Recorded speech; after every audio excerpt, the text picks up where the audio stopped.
As we continue with our crime focus, let's tell you about alleged 28th prisons gang boss Ralph Stanfield and his wife Nicole Johnson's bail application. It caught the attention of those that were at the Wynberg Magistrates Court. The court heard details of death threats and the hunting of complainants. The couple faces charges including car theft and impersonating police officers.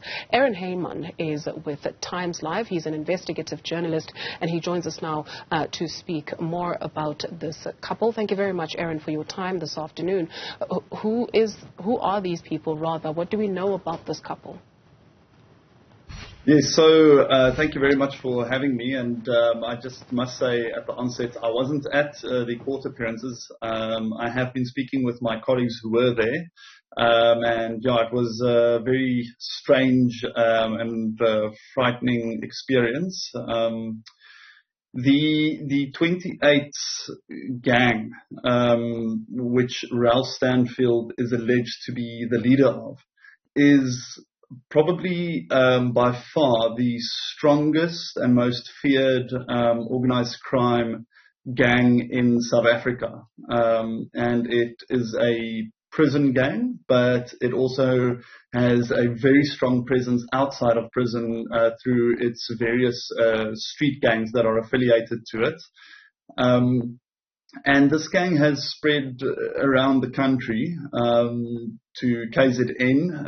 A lot of the recent sort of hits that have been happening in KZN were, I'm not talking about political murders, of course, but underworld hits had to do with takeovers by the 28s over there, in Gauteng as well, and in Cape Town. For years now, we have seen a result of conflict between members of the 28s, their leadership, and other groups, also people within the 28s affiliated street gangs sort of vying for control. This organization is, and maybe I should just quickly say, we're talking about this organization, but Ralph Stanfield, just before Lieutenant Colonel Charles Kinnear was murdered in 2019, 2 days before, he named in a court case in which he was testifying, he named Ralph Stanfield as the leader of the 28s.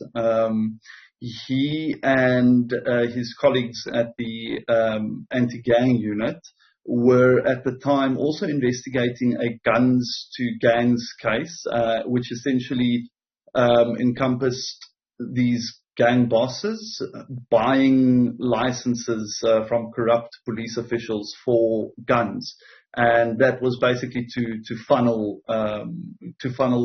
guns from the legal market to gangsters and so on. And Ralph Stanfield is actually currently on trial for that case.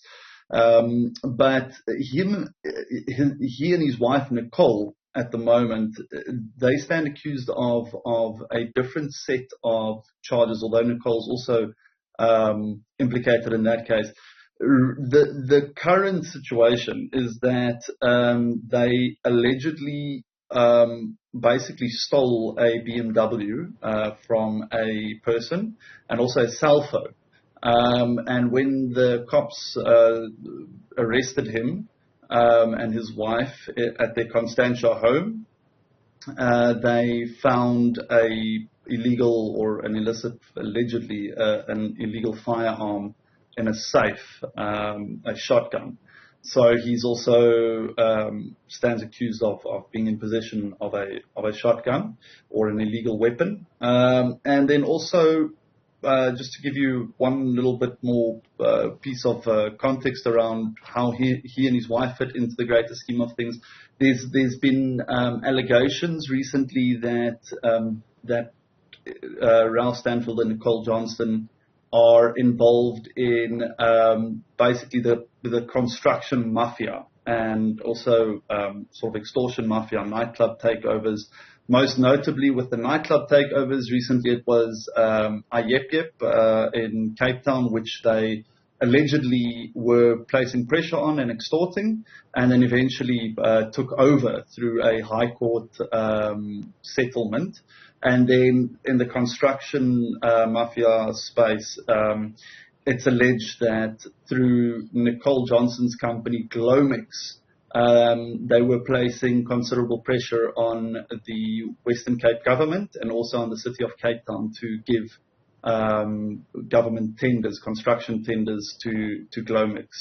Yeah, that's the long and the short of it. All right. You mentioned at the beginning that their appearance was a strange and frightening occurrence. What have your colleagues told you? Because according to reports, the media contingent that was there was so intimidated that it wasn't the usual clicking and flashing of cameras to capture their images. Yeah, so I would recommend the viewers to go and read my colleague Bilani Nombembe's articles that he's been writing about the court appearances.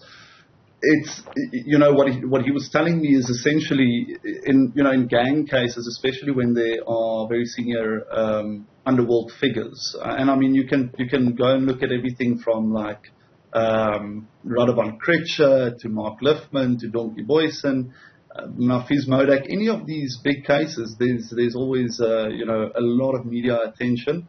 In this case, the court granted applications to take pictures of the accused in court, and despite that, not a single person took out their phone or took out a camera to take pictures.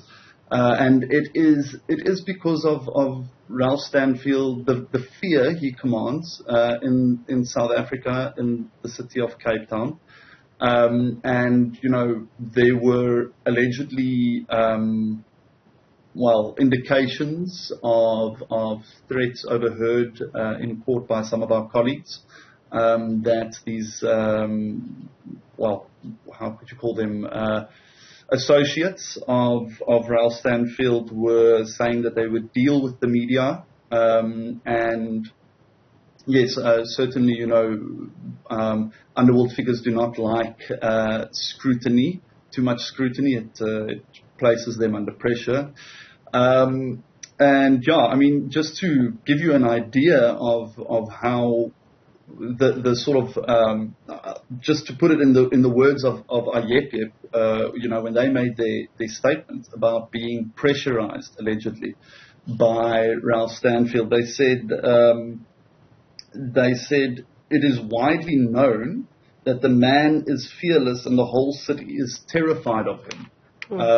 And that was in relation to events that happened in August and preceding that. And I think the viewers will know, I'm not saying this is related, but the viewers will know that one of IEPF's co-founders, DJ Somebody, was murdered in Gauteng in November last year.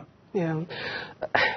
Is this unusual, or rather, before we get to whether it's unusual, I'd like for us to take a look at the underworld in Cape Town.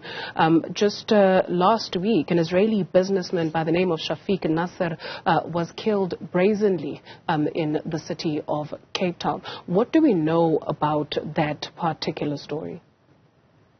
Well, look, Shafiq was he was involved in quite a few things with alleged underworld figures in Cape Town, and I won't name them because I haven't written about that yet.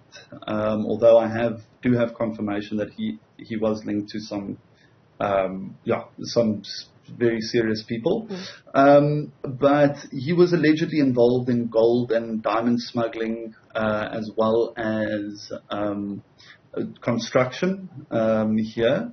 And yeah, so he was certainly in the mix. I don't know whether it's related to anything that is happening now, but often, there's things happen and there's consequences. So yeah, I'll just leave it at that. Sure. Just how far and wide is this? I mean, you go to the city of Cape Town, you can never tell that there is a deep network of the underworld. If you go to certain other spaces in the Western Cape, perhaps it could be obvious, and that's also due to other factors involved. But in the city of Cape Town, at least, you could never tell. And so just how deeply entrenched is the underworld? Well, it is, it's unfortunately become part of the fabric of the city over time. You know, if you look at where Ralph Stanfield lives, I mean, he lives in Constantia. Recently, it's probably one of the top 5 most sought after neighborhoods in the country. And if you look recently, there was the Bulgarian mob boss who was murdered in Constantia as well.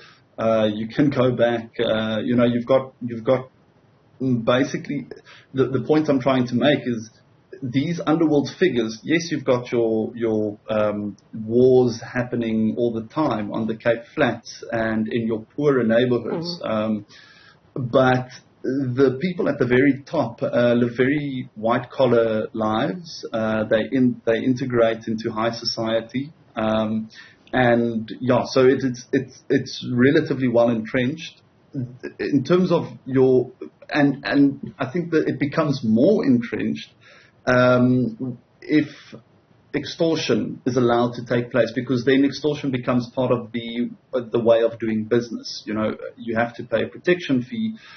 It's the status quo currently in Cape Town. If you're going to open a restaurant, these days it's even coffee shops. If you're going to open a coffee shop, people are going to come to you, smash up your place or threaten to smash up your place if you don't pay an extortion fee. That was happening in 2015 and before then with the nightclubs in Long Street in Cape Town.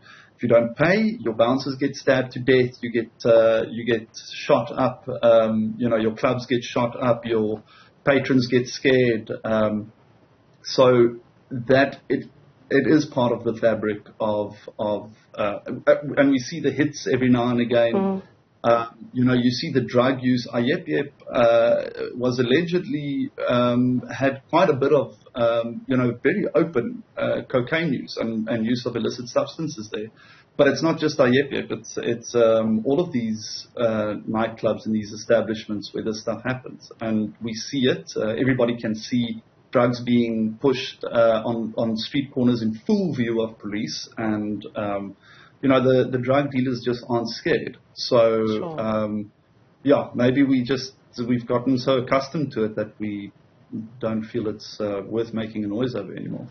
Aron, very quickly for us, that's rather curious, maybe not unusual, but curious, because we recently saw the response from the city of Cape Town when it comes to the taxi industry, for instance, going as far as saying they will not negotiate with criminals. And so if the everyday person can see the rot in the city of Cape Town in the form of the underworld, is as much attention being given to this particular aspect of crime in the Western Cape? Yes, so that's a very interesting question, because the city of Cape Town itself has come under, and the province has come under immense threat from these individuals. Threats have been made directly to the very highest positions of power in the city of Cape Town for trying to clamp down on these construction mafia practices.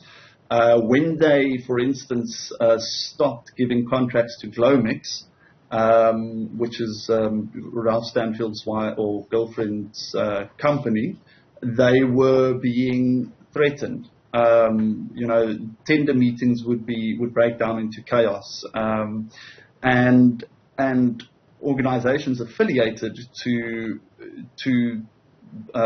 Ralph Stanfield, allegedly affiliated to Ralph Stanfield and the 28s, would start placing pressure on them and trying to get the government to hand back. And there've been murders at building sites and so on. So yes, it's I think the city and the province has tried. I think they've also kept relatively silent about what's transpired in the past year, probably due to fear of some sort of retaliation by these organized crime groups.